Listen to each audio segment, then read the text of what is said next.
أعزائي أعضاء والت ديزني المصرية العربية والت ديزني ايجيبشن أرابيك، عشاق ديزني في العالم العربي والعالم، نرحب بكم وأهلا وسهلا في حلقة جديدة من برنامجكم دردشة في ديزني مصر.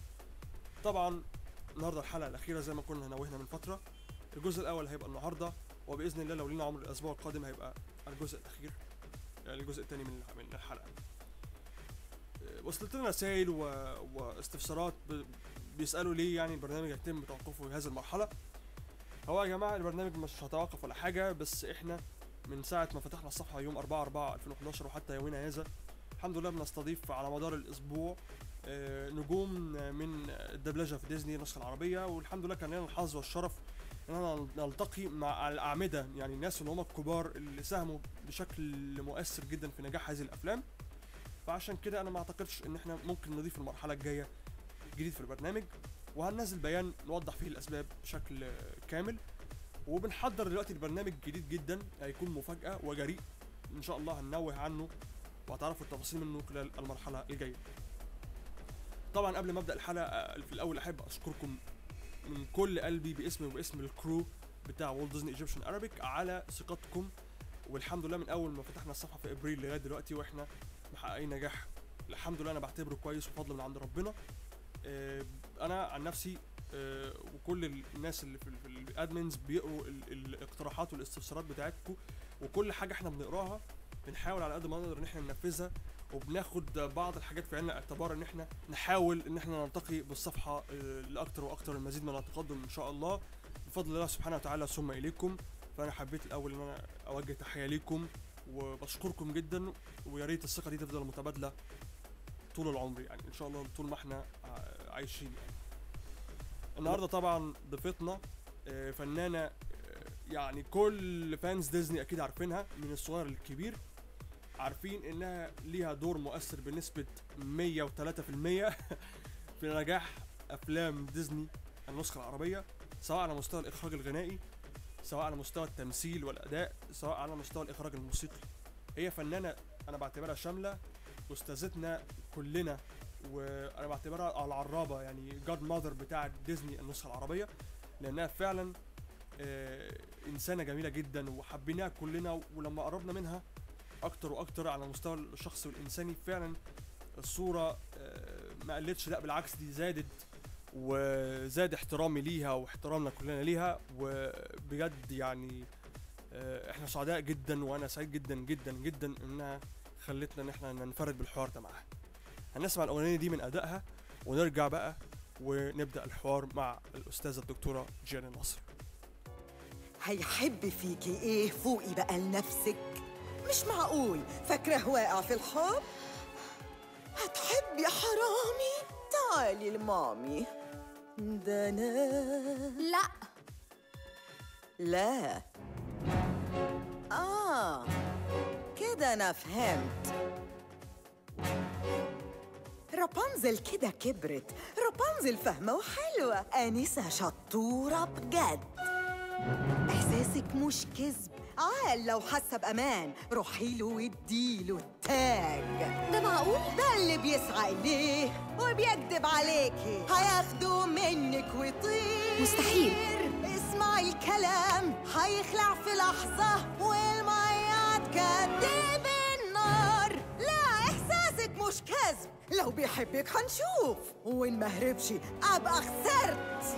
ماما استني. وإن جيتي لي تعيطي لي يبقى أنا قلت.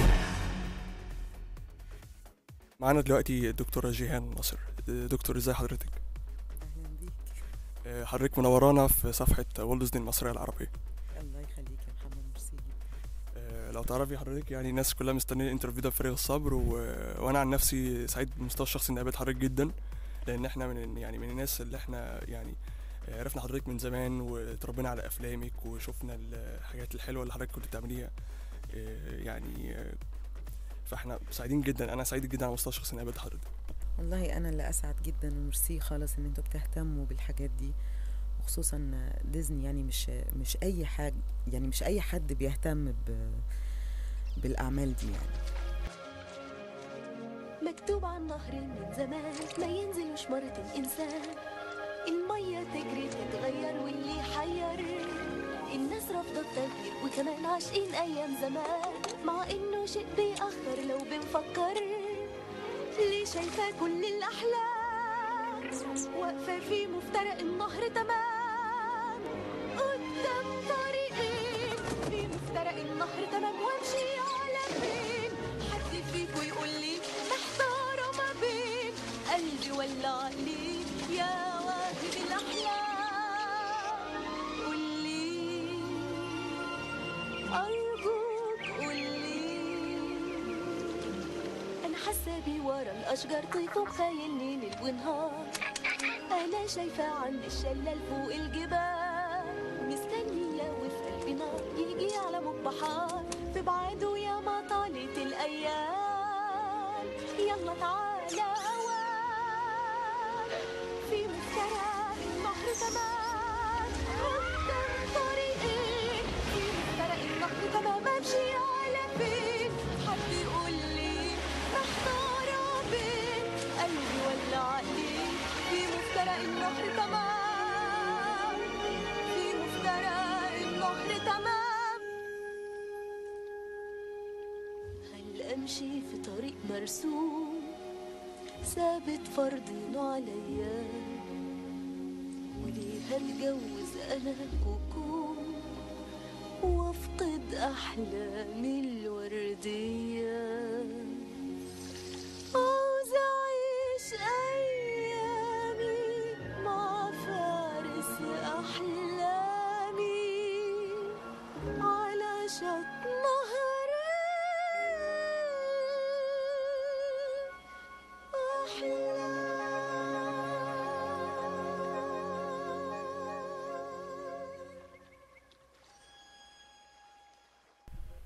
دكتورة جيهان، احنا طبعا نفسنا نسمع صوتك، وكل الناس نفسها تعرف مين هي دكتورة جيهان ناصر الإنسانة.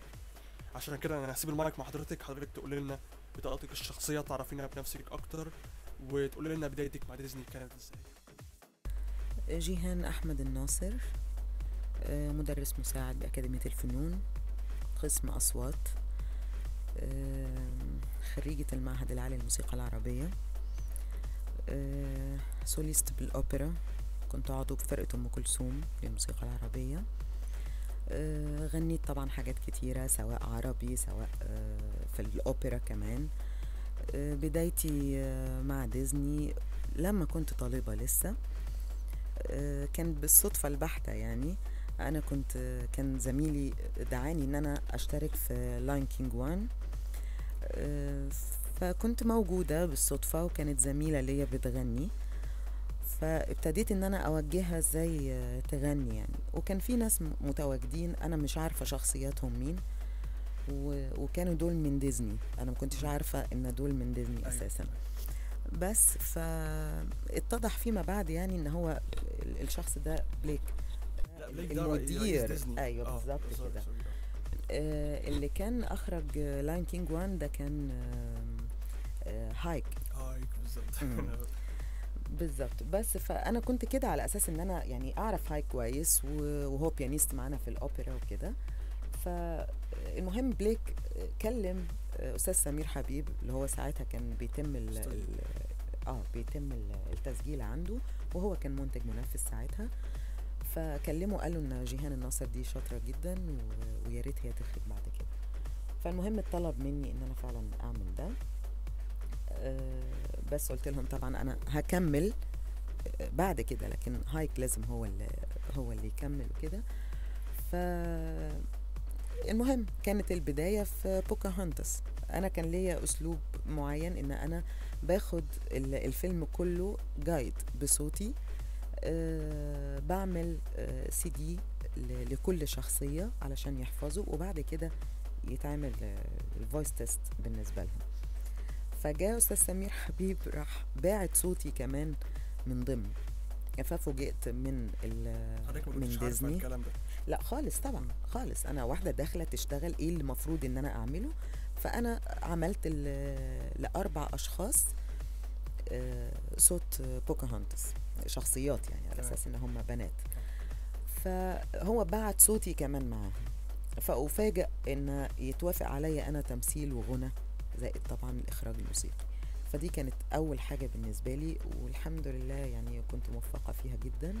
جدا، لانه من الادوار الحقيقه اللي كانت يعني معلمه مع حضرتك جدا. كان برضو عيب على حضرتك برضو ان حضرتك تقومي بالتمثيل والغنى والاخراج الغنى نفسه، فده كان برضو حمل يعني على حضرتك احكي لنا الكواليس ساعتها كان في ايه. هقول لك بالنسبة للغنى ما كانش عبء عليا الحمد لله، يعني عمر ما في غنى هيبقى عبء عليا ولا إخراج غنائي هيكون عبء عبء بس كان قصدي بالنسبة لي كبداية. التمثيل لا كبداية علشان أنا فاهمة أنا بعمل إيه، تمام. فكانت الحياة عادي حاجة بالنسبة حاجة لي. كويسة. بس بالنسبة للتمثيل أنا كنت قلت لهم لا أنا شايفة إن أنا مش هقدر أمثل. بس كان أستاذ عصام السيد طبعا ده مش سهل أبدا طبعاً يعني، أكيد. خلاني أمثل بجد فعلا يعني. حتى أنا اقتنعت بعد كده، قلت له إيه ده، أنا اللي عاملة ده، أنا فوجئت يعني والله. فخلاني فعلا أمثل بجد، وأنا أي حاجة بصدقها بعملها بقلب، اكيد طبعا. فده طبعي. فالحمد لله بتوفيق من عند ربنا الحمد لله انجزت الدور ده كويس جدا. وطبعا اللي شجعنا على كده الاول كانت الافلام دي بتتعرض في السينما اكيد طبعا واضح يعني. وليه بقى يعني في افتتاح كان موضوع كبير للفيلم. زمان. طبعا الموضوع قوي جدا يعني. انا حتى حزينه ان دلوقتي للأسف. ليه مش بيحصل ده، وكل فيلم ليه ما بيبقالوش قيمته كده في ممكن نعرف ايه الاسباب يعني؟ ممكن حضرتك تحكي لنا عن الاسباب اللي ادت لده يعني؟ الله اعلم، لا انا ما اقدرش اقول اسباب. اكيد اسباب انتاجيه، اسباب سياسيه، اسباب اي حاجه ماليش دعوه، بس انا برفض معلش اتكلم في النقطه دي خالص. ايوه هي مش حابه ده نقطة خالص. مزعجة الحقيقة لكلنا يعني. نقطه مش لاقيه لها اي سبب. وتاني حاجه مش لاقيه برضو اي سبب ان الفيلم علشان ينزل وابقى عاملاه وعايزه اشتريه ما لقيهوش في مصر ولازم ابعت اجيبه من بره، على اي اساس مش عارفه. حتى لما بينزل بيبقى سعره برضه فوق يعني المستهلك العادي اعتقد يعني. اوكي حتى لو فوق مقدرة المستهلك العادي، ابسط الامور ينزلوا نسبة معينة. بالظبط. نسبة معينة يعني كميات. مش احس ان فجأة لا الفيلم ده مش موجود ولازم اجيبه من بره. فدي حاجة بتحسسني بس ان في فرق بيننا وبين بره. ليه ما اعرفش، مع اننا احنا هنا اللي بنعمل احنا ده. اللي عملنا. واللهجة المصرية اساسا هي المستصاغة في البلاد العربية كلها. هي شركة ديزني اختارت اللغة المصرية تحديدا علشان سهولتها ان اي حد يقدر يفهمها. ومحبوبة يعني. هو ايه اللي مقرب مصر من البلاد العربية كلها؟ عشان السينما. بالظبط. السينما، الافلام. حتى حضرتك لو رحتي اي بلد عربية واتكلمتي معاهم باللغة بالمصري هيفهموني بالظبط بالظبط. كده، هيفهموني. كنا عايزين نعرف بالنسبة لهايك. احنا طبعا عرفنا ان هو مش مصري. هو ارماني. عايزين نعرف ازاي تعامل مع اخراج الفيلم. لا ما اعرفش لان ده كان قبلي. بس حضرتك شاركتي في الفيلم لا ولا ما أي شاركتش. حاجة؟ ما شاركتش، لا ده كان في المجاميع. باك فوكالز بس. بس اوكي. بس فعملت شغلي ومشيت. كانت زميلة بس بتغني فقلت لها لا دي المفروض تتقال كذا ودي تمام. كذا بس فهو بس هي ده اللي اول حاجة حصل. خالص كانت بوكهانتس. اول عمل ليا كان بوكهانتس. ديزني. بعد كده لاين كينج 2 طبعا انا اللي عملته. بالظبط. وتوي ستوري وروبن هود وحاجات كتيرة بقى. هو يعني انا شايف هركليز. ما شاء الله يعني معظم الافلام ديزني اللي فيها غنى تحديدا، وهي معظمها فيها غنى طبعا. حضرتك اللي عملتي الاخراج بتاعها. الحمد لله. كنا عايزين نعرف اكتر فيلم حضرتك عملتي فيه شغل جامد يعني تعبك. اللي تعبني جدا هركليز. ليه بقى؟ علشان يعني في شخصيات كتيرة كله بيغني مع بعضه، كلها انسامبلات على طول. وكان تحس ان العربي فيه صعب انه يبان مع السرعة. يعني دايما اللغة العربية او عامة يعني اللهجة العربية تبقى عايزة بس تفسير مع السرعة والغنى اللي فوق ده ورا بعضه. يعني كان عاوز بس يبقى مستريح شوية علشان الكلمة تبان. فلا يعني كل ده أخد مني مجهود وغيرت كلام كتير قوي علشان نوصل للنتيجة اللي احنا فيها دي. وفيلم قوي في مزيكا عالية قوي قوي قوي علشان أوصل بالمستوى ده. طبعا اخذ مني مجهود عالي جدا فوق ما تتخيل. هو الفيلم الحقيقه نجح في الوطن العربي جدا، يعني نجح اكتر من بره كمان الحمد لله. بفضل طبعا الاخراج والاغاني وكده. بس هو هل مثلا الكلام اللي اتغير هل بسبب مثلا معتقدات دينيه كانت في الفيلم ده اللي ادى ان في بعض الكلمات تتغير؟ هقول لك حاجه، في فعلا تغييرات بتتم كمعتقدات دينيه، بس ده مش مني انا، ده في رقابه قبليه اللي هي يعني المكتب تمام. المخصوص بتاع فريق العمل بالظبط كده. ده بيتم خلاص تم. انا ببتدي ليا قاعده مع المؤلف، اقول له من حيث المزيكا بقى انا عايزه التقطيع ده يكون كذا، انا عايزه الكلمه دي كذا، دلوقتي مثلا في جمله دي هتبقى عاليه قوي ما اقدرش اخد فيها مثلا حرف مقفول. أيوة. وهنا مثلا بق الشخصيه مفتوحه لازم اخد حرف مفتوح، في حرف مد، في حرف سكون، كل ده لازم انا اللي بتدخل فيه. بس ده لما بقعد انا مع نفسي مع مع الكاتب نفسه او الشاعر الاول، بقعد انا بشتغل مع الصوره واعرف بقى والنوت معايا، واعرف ده هيتغنى ازاي وده هيتقال ازاي، وببتدي ان انا اتكلم مع المؤلف واقول له عايزه التغييرات دي، وانا عندي مقترحات كذا كذا كذا، بما اني يعني بعرف اكتب شويه. فيا اما وافق على اللي انا بقوله او ان هو غير لي للي انا عاوزاه، يغير مثلا حاجه مضاهيه اللي حضرتك كنت عايزها لطلباتي انا. تمام. بس هو يعني الفكره في انه الموضوع بيبقى صعب، لان لازم حضرتك يعني الكلام يبقى مطابق بالظبط لنفس يعني نفس التقسيمه في الحوار او في الغنى. بالظبط كده. مجهود اكبر من تهيألي اكيد بياخد مجهود. وبعدين في نقطه برضو، اصل المؤلف يعني برضو هيصعب عليك في نقطه، ان هم عندهم الكلمه الواحده ممكن يعني من 4 حروف بس وتدي لك معنى. احنا بالزبط. علشان تحقق المعنى في العربي لازم لك 4 كلمات عشان تحقق المعنى. فهنا بيبتدي المؤلف يعمل حدوته على بعضها، بس لازم اشوف بقى الكلمه اللي تساوي الصوره اللي قدامي، ابتدي انقلها انا لغايه ما الاقي الصوره بتقول كذا، لازم الكلمه تحقق المعنى ده بنفس الطريقه في الصوره. فانا عشان كده ببتدي اغير مع المؤلف. لو كان في جايزة للعباطة أنا خدت الجايزة دي مرات.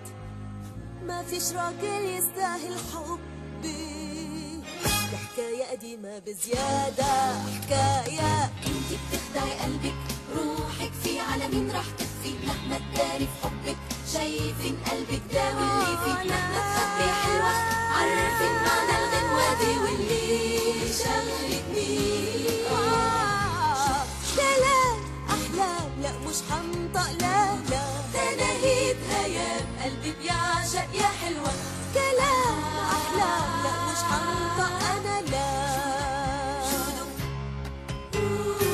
خلاص الدرس ده اتعلمته، هو ده الحب في بدايته، عقلي بيصرخ هنسلح لقيمته، ما في حلم إلا ومخيف في نهايته. ايه سرك كبرك وانت عيونك اهي معترفة، مهما يا روحي تخبي احنا قلوبنا شقاوة، وجه الامر بحبنا وانت يلا الكلمة وقولي فعلا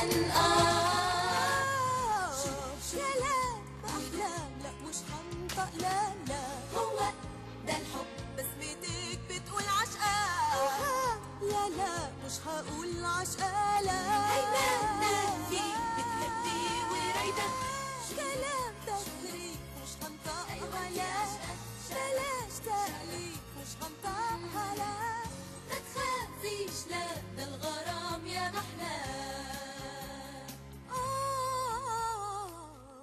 بيني وبينكم أنا دايبة شودو هوا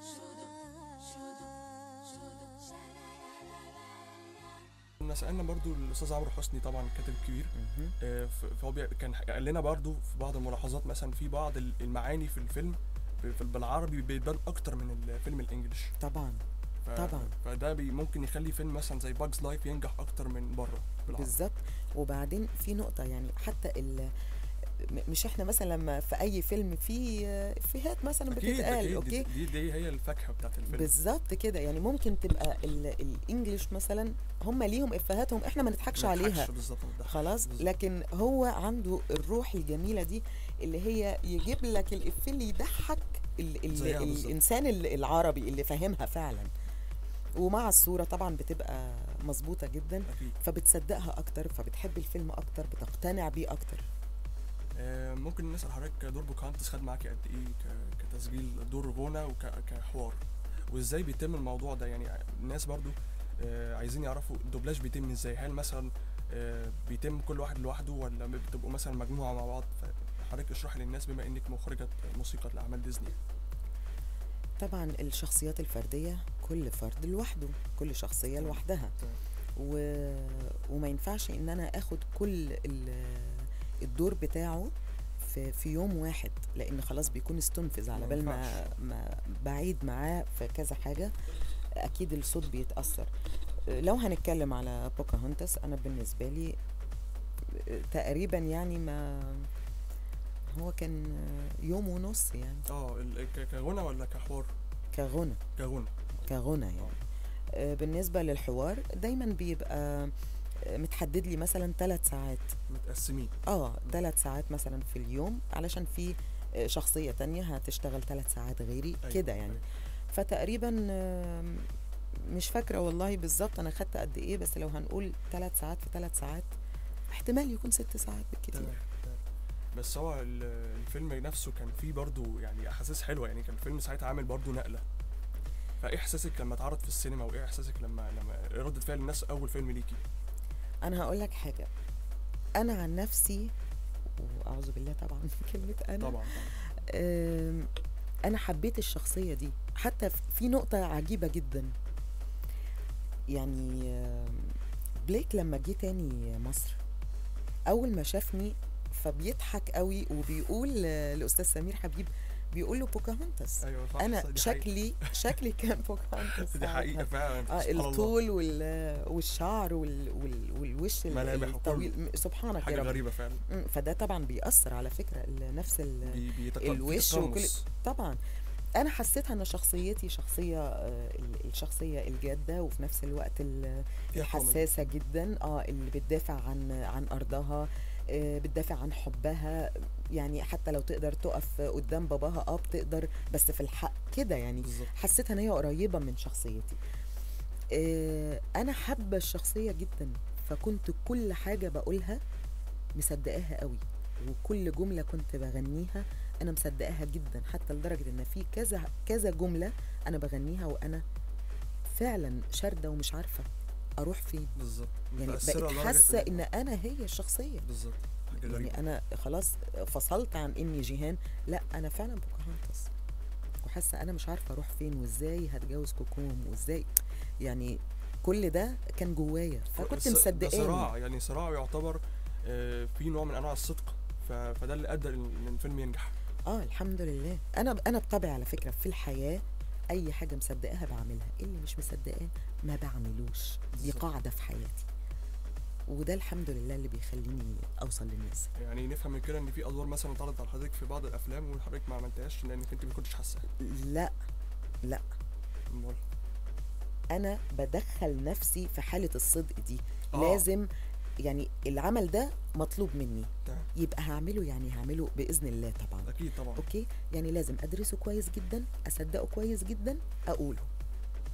لكن لو مش حاسه مش انا ده، انا على طول اول ما بشوف الشخصيه بعرف دي فلانه اللي هتعمل الشخصيه دي، مش ان انا عشان بغني يبقى كل حاجه انا اللي عاملها. اكيد طبعا. لا يعني هنا في لازم بالظبط، لازم يبقى هو ده الاحتراف، يعني مش شرط ان انا اللي اعمل كل دور. بشوف مين، اول ما بشوف الشخصيه على طول بتطلع في مخي الصوره بتاعت الشخص اللي هيعمل الدور ده، حتى لو عدوي، عارف، بتبقى مع الخبره بقى خلاص. خلاص يعني كله في الميموري.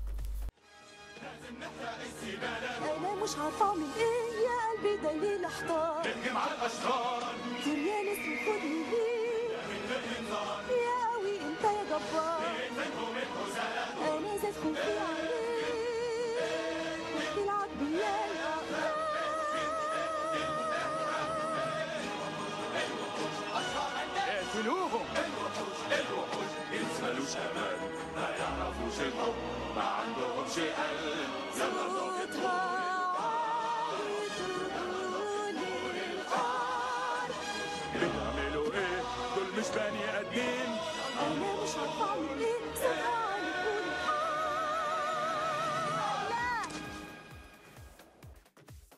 طيب وبالنسبه بقى لام جاثل؟ دي حبيبتي برضه، حبيت الدور ده قوي، ولو اني كنت خايفه منه جدا علشان دور شرير، ما هو عشان يعني حضرتك بس ده يعني بيبين امكانيات. كان دور مفاجاه وجديد تماما عن حضرتك، لان احنا تعودنا يعني دايما ادوارك بيبقى فيها نوع من انواع يعني الحنان البسيطه، يعني الكوميدي الرومانسي، لكن الدور ده كان دور فظيع. فهو يعني انا في اعتقادي كده ان طالما الناس كرهت حضرتك في الدور، يعني كرهت الشخصيه مش كرهت حضرتك طبعا، كرهت الشخصيه يبقى ده دليل على ان الفيلم نجح. بالظبط كده، ما هو الحمد لله ان في الوعي ده، بالظبط الوعي ده موجود الحمد لله. الاداء مختلف وكل حاجه. حضرتك احكي لنا عن الفيلم ده ازاي؟ ابدا، هو كل اللي حصل مدام عائشه اللي هي طبعاً. مسؤوله عن من الحقيقه طبعا اكيد بصراحه، يعني شخصيه محترمه جدا. طبعا فوجئت لقيتها بتقولي على فكره انا وصلني دلوقتي فيلم تانجل، وقلت لهم دي جيهان الناصر، فانتي لازم انتي اللي تعمليها ان شاء الله. هي كانت يعني مصممه ان حضرتك تعملي الدور ده، هي شايفاني خلاص في الدور ده، وانتي ما تعرفش اي حاجه عن الفيلم. انا لسه ما اعرفش، فقلت برضو هشوف، انا ممكن جدا لما اشوفه او لا يا اوشا مثلا ده ممكن تبقى فلانه، لكن اول ما شفته لا انا فعلا والله العظيم انا اقدر اعمل ده دلوقتي في السن ده، انا اقدر اعمل ده يا حضرتك دلوقتي. خدتيها بالمنطق ده يعني. بس فعملت فويس تيست ما تعملش لحد تاني. بس والحمد لله لما سافر كان تعليقهم هناك هايل جدا جدا. قبل الدور عادي. يعني مبسوطين، يعني كمان رد فعل كان قوي جدا جدا، يعني انه يقولوا مثلا جيهان الناصر عظيمه في الدور ده. فالحمد لله دي حاجه عظيمه جدا ربنا يخليك كل حاجه، لان الفيلم فعلا يعني من اسباب نجاحه ان وجود حضرتك فيه، وجود الشخصيه، رغم انها يعني دورها مؤثر جدا رغم ان يعني مشاهدها قليله. بس الفيلم ده انا ببارك لحضرتك عليه، لان حضرتك عملت فيه جهد على مستوى الاخراج الغنائي، ودور يعني جامد جدا اللي هو الام جاثل. واعتقد ان الفنانه الجميله جاكلين رفيق برضو خرجت عن جدها في الفيلم ده، كان دور جديد عليها. والله جاكلين مش بحس ان ده دور جديد عليها، جاكلين عملت حاجات قبل كده بس ده هنا كتير وجميله، كوميدي شويه، يعني هي ادت كحوار يعني مش كغنى. ادت يعني في لايت كوميدي كده، انا يعني شخصيا ضحكت يعني. لا تمام طبعا، هي على فكره جاكلين جميله جدا وتعرف تنفذ اللي مطلوب منها حلو قوي. هل هي بتتعب حضرتك في الاستوديو او حاجه؟ جاكلين عشان هي لا هي حريصه يعني هي حريصه دايما ان هي طبعا تعمل الاحسن، وانا بدي فرصه للي قدامي يعني يلا خلاص عاوز تعيد تاني، عيد لغايه ما يوصل لاخره ابتدي انا بقى اتدخل. بالظبط.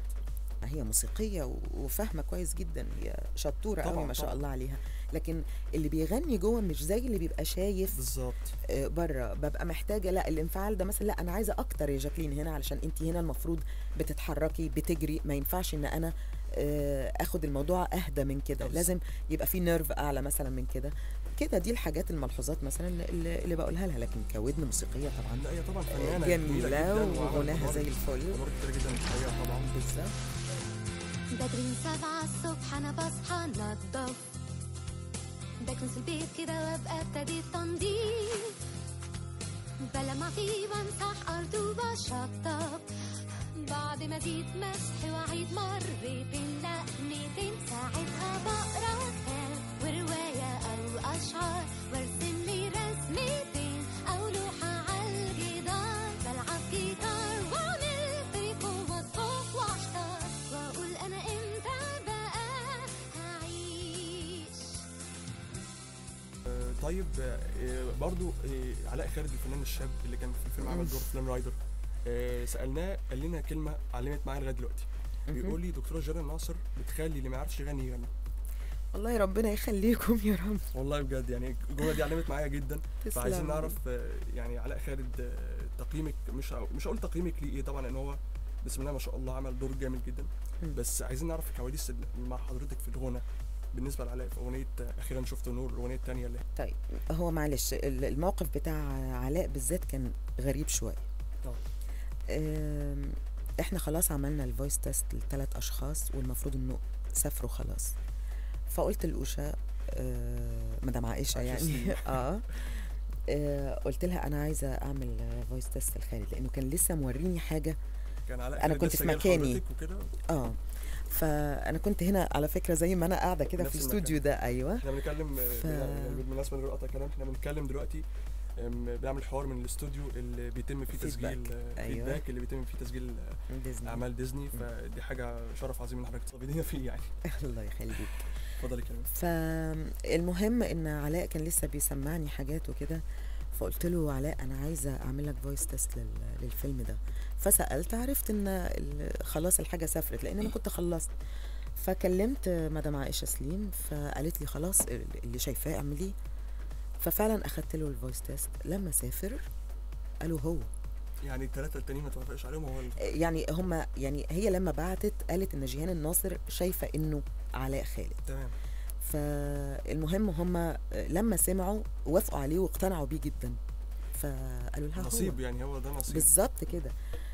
بس علاء مش مغني جبار، وانا مش محتاجه مغني جبار هنا لان هو اساسا حرامي. بالظبط. فانا مش طالبه من بالظبط. ومعظم ال الاحداث بتاعه الفيلم هو بيجري من هنا لهنا، واحد مع لا وواحد مع عصابه يعني وهربان وكده.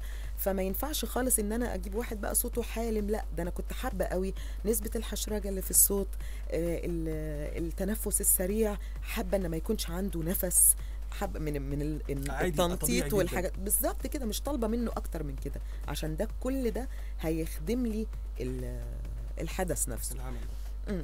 بس يعني جه نصيبه بقى انه عنده دور برد شديد جدا اثناء التسجيل. بس الحمد لله اديته حاجات علشان كان لازم نسلم الفيلم، واتغبيت عليه شويه. اكيد طبعا.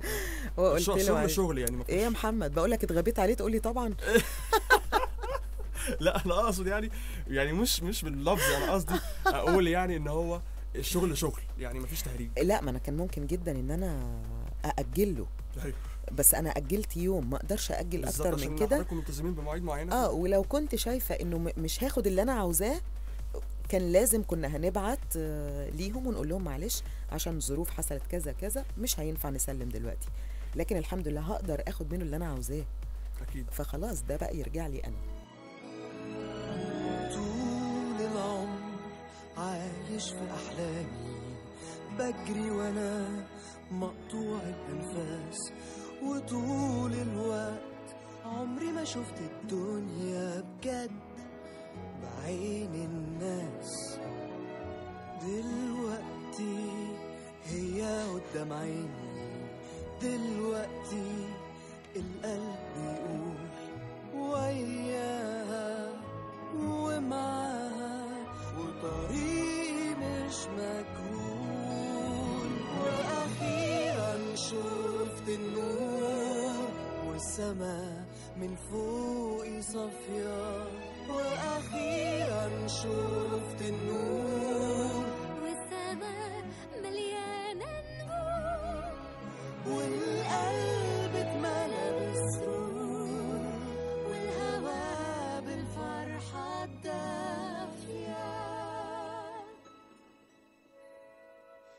فجأة لقيت الحياة مختلفة لما شفت عينيك،